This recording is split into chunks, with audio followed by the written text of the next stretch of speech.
और जो बाहर रहना बिहारी अगर वो चेक करेगा तो कैसे चेक करेगा? वो आएगा अपना फिर ढूंढ रहे, एक बार फॉर्म भर रहे, फिर एक बार ढूंढ रहे हैं। मजाक है। गरीब लोग कितने मजदूर है, यही काम रह गया लोगों का, रोजी रोटी छोड़ करके यही काम करता रहेगा।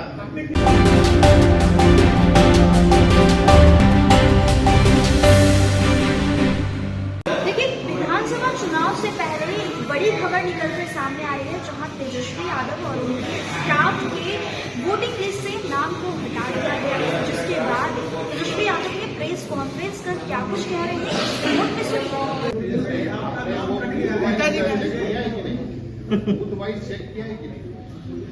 अब आप बताओ, जो बाहर रह रहा है कितने करोड़ों संख्या में रह रहे हैं, अब वो लोग भी ऑनलाइन अगर चेक करा हुआ तो उन लोग का भी नहीं।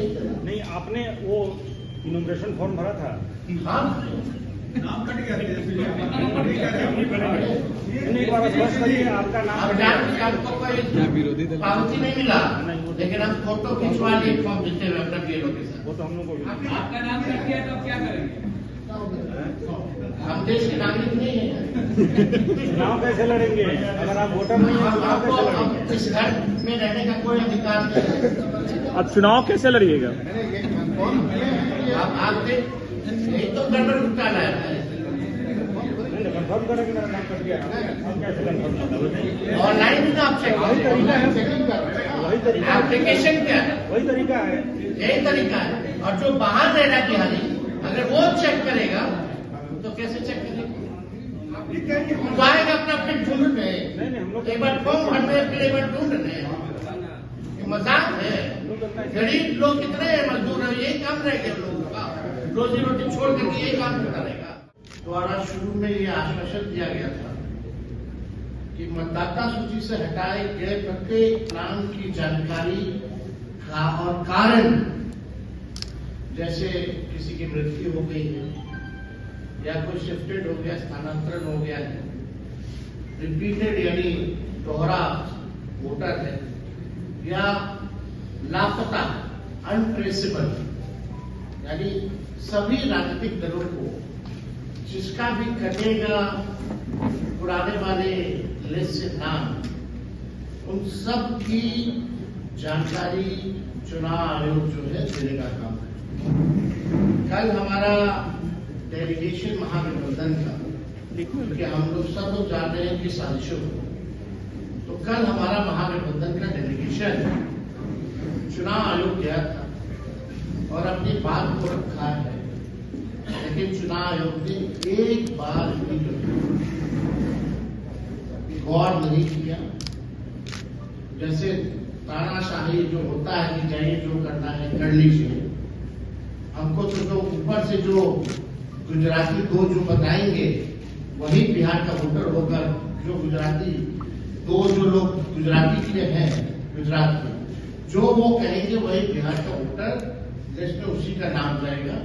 इस प्रकार का रवैया चुनाव आयोग का यहां कल देखने को मिला। हम चाहेंगे, आपके स्क्रीन पे ये पत्र भी हम लोगों ने चुनाव आयोग से कल मिलकर के जो हमारा डेलीगेशन जो इधर सर इधर ये उसको दिया है, इसमें सेकेंड पेज भी है, तो ये आप लोगों को कॉपी दिला देंगे, आप लोग बाद में डिटेल जो है इसमें देखें।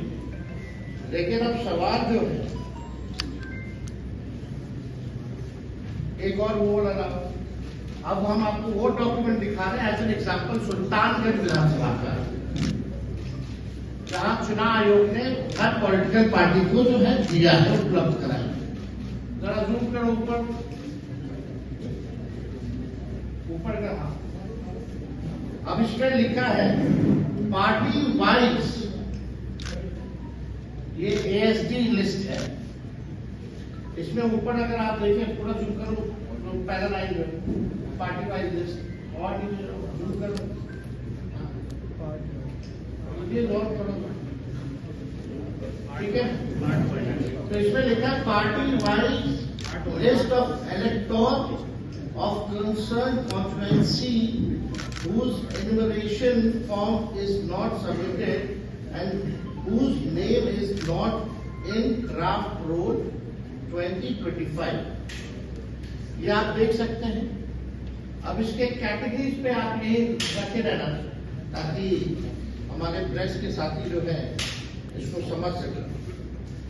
अब इस सूची में दर्ज है कि किन व्यक्तियों का नाम ड्राफ्ट मतदाता सूची में नहीं है, लेकिन ये नहीं बताया गया है कि जिनका कटा है वो किन कारणों से कटा है।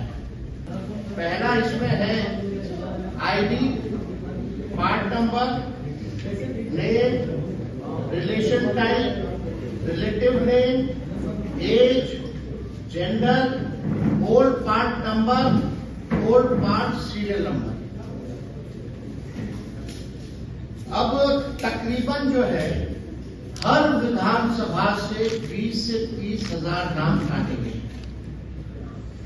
यानी टोटल 65 लाख के करीब, यानी 8.5% के करीब जो है वोटर्स को जो है लिस्ट से नाम काट दिया गया। अब हमारा सवाल है, क्योंकि चुनाव आयोग जो है जब भी बात करती थी या जब भी कोई विज्ञापन देता था या प्रेस नोट भेजता था या डे टू डे अपडेट देता था, तो उसमें बताया जाता था इतने शिफ्ट हो गए, इतने मरने वाले हैं, इतने की दोहरी वोटर लिस्ट में नाम है और एक जो है अनुपस्थित वाले, उनका कैटेगरी दिया जाता था। अब सवाल देखिए, अब तकरीबन 20 से 30 हजार, और ये जो हम लोगों को जो सूची जो उपलब्ध कराई गई है, ये आप समझिए ये विधानसभा वाइज सूची जो है हम लोगों को उपलब्ध कराई गई, और विधानसभा वाइज यानी हर एक विधानसभा से 25 से 30 हजार वोटर्स का नाम जो है काटा गया है, यानी तकरीबन 8.5%। और इसमें चुनाव आयोग ने चालाकी और साजिश करते हुए इसमें ना तो बूथ का नाम दिया है, ना वोटर का पता दिया है, और सबसे महत्वपूर्ण जो मतदाता का ईपीआईसी नंबर दिया, ताकि उसे हम इनका तुलनात्मक अध्ययन जो है, विश्लेषण जो है नहीं कर पाए।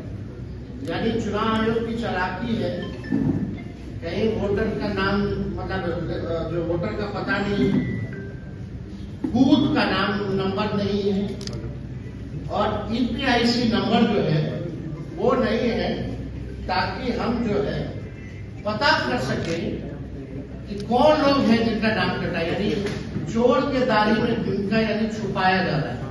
और सबसे महत्वपूर्ण बात, ये पूरे कैटेगरी में आप बताइए कहां कौन बड़ा है, कितना बड़ा है, केवल नंबर बता दिया गया है।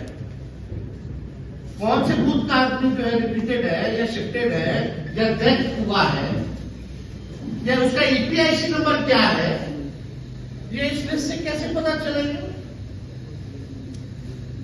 ये चुनाव आयोग तो पूरी तरीके से गोदी आयोग हो गया, और ये दबाव में है ताकि सुप्रीम कोर्ट में मामला जो है चल रहा है, लोगों को इसकी जानकारी जो है वो ना हो पाए। अब इससे तो संदेह और गहराता जा रहा है हम लोगों को कि आपने ईपीआईसी नंबर बूथ वाइज क्यों नहीं किया, आप विधानसभा वाइज क्यों दे रहे? मतलब आपने जो है संख्या तय कर दी, फलना विधानसभा में इतने मारे गए, लेकिन आपने वो विधानसभा में नाम हटाया, आप ये नहीं बता रहे कि कितने मारे गए उस विधानसभा में, कौन से बूथ के हैं, कितना शिफ्टेड है, कितना अनप्रिंसिपल है, कहीं कोई जानकारी नहीं। अब हमारे कुछ चुनाव आयोग से वाजिब जो है वो सवाल, इन लाख मतदाताओं को मृत, स्थानांतरित या अनुपस्थित घोषित करने का आधार क्या है? इसका चुनाव इसीलिए हमारा डेलीगेशन कर गया था, डायलॉग करते जो सब तय है भाई, पता तो चले आखिर आपने कौन से टेक्निक अपनाया। अगर किसी की मृत्यु हुई है तो उनके परिजनों से आपने डेथ सर्टिफिकेट तो लिया होगा। क्या तरीका है? कुछ नहीं, चुनाव आयोग चुप। अनट्रेसेबल कैसे पाए गए? चुप। रिपीटेड कैसे है? चुप। शिफ्टेड कैसे है? चुनाव आयोग चुप। जाइए जो करना है कीजिए। ये तरीका चुनाव आयोग का जो रवैया है, ये लोकतंत्र के लिए बहुत ही खतरनाक है। और इस रवैये को देखते हुए हम सब लोगों को चिंता करने की आवश्यकता है कि इस व्यवस्था में ये चुनाव कैसे कराएंगे जब वोटर वोट ना दे पाए। आपने पहले से ही तय कर दिया कि फलना पार्टी को ही सरकार में लाना है, तो आप चुनाव क्यों करा रहे? आप एक्सटेंशन दे दीजिए सरकार को। लेकिन आप लोकतंत्र को खत्म करने का प्रयास करते हैं।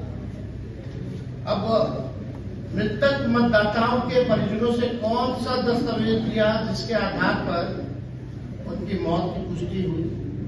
दूसरा सवाल, जिन 36 लाख मतदाताओं को चुनाव आयोग में स्थानांतरित बता रहे हैं, अस्थायी रूप से पलायित बता रहे हैं, उसका क्या आधार है?